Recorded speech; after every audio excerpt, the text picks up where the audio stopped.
যাবে বলে আগে থেকে এগুলো পেয়ে গেছো। ইয়ে টাটা। এই আলিটা কি বসো কেক কেক তুমি খাবে? কেক খেতে হবে না কেক এখন। খাবে না ও কেক খাবে। আচ্ছা হা কর ইন্দি দেবে।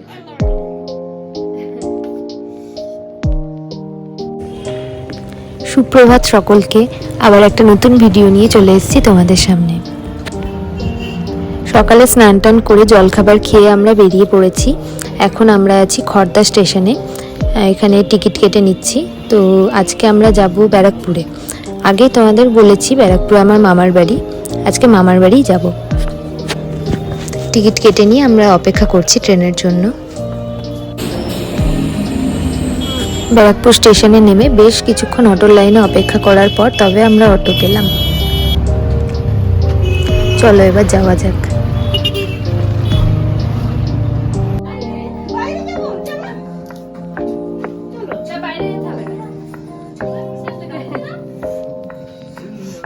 হ্যাঁ ট্রেনে এলাম। অদিদান এনাও বাবা এটা আসো।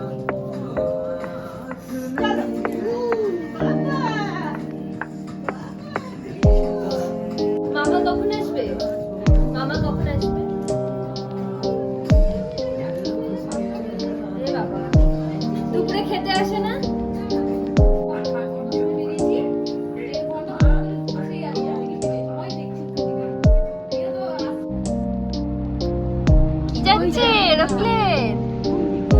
আমাদের ছোটবেলার কথা মনে পড়ে গেল, আমরা এই জানলায় বসে বসে প্লেন দেখতাম। আমাদের খাওয়া দাওয়া হয়ে গেছে, খাওয়া দাওয়ার পরে আমরা বসে একটু আড্ডা মারছি। আমার আসলে একটু ঠান্ডা লেগে আছে, তাই একটা ক্যালপল খেয়ে নিলাম।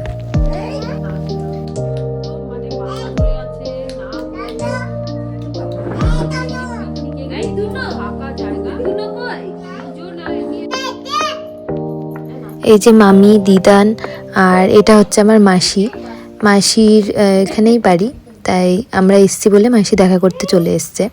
সবাই মিলে একটু গল্প গুজব করে এবার যাওয়ার টাইম হয়ে গেল আমাদের।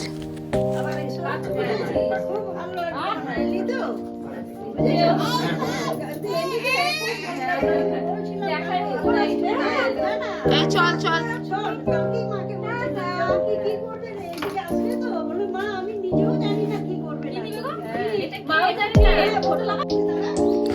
আমরা বেরোনোর আগে মামাও চলে এসেছিল, তাই মামার সাথেও দেখা হয়ে গেল।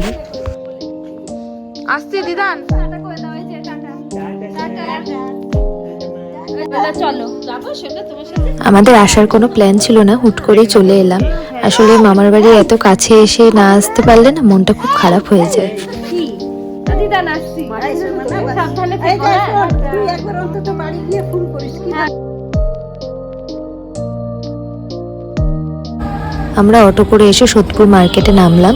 অটোতে আমাদের প্রায় 1 ঘন্টা সময় লেগেছে। কুহু অটোতে ঘুমিয়ে পড়েছিল, তো শপিং মলে আসার পরে ওর ঘুম ভেঙে গেল, আর তারপরে দুষ্টুমি শুরু।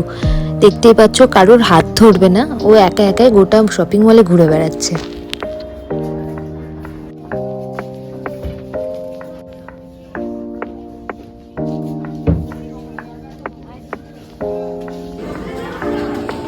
অল্প স্বল্প কিছু শপিং করে নিয়ে এবার আমরা বাড়ি ফিরছি। আবার অটো করতে হবে, অটোতে আবার 15-20 মিনিট মতো লাগবে।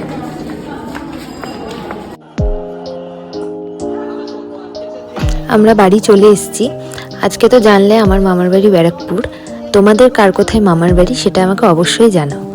আর আজকের মতো ভিডিওটা এখানেই শেষ করছি, আবার দেখা হবে পরের ভিডিওতে। সকলে খুব ভালো থেকো, টাটা।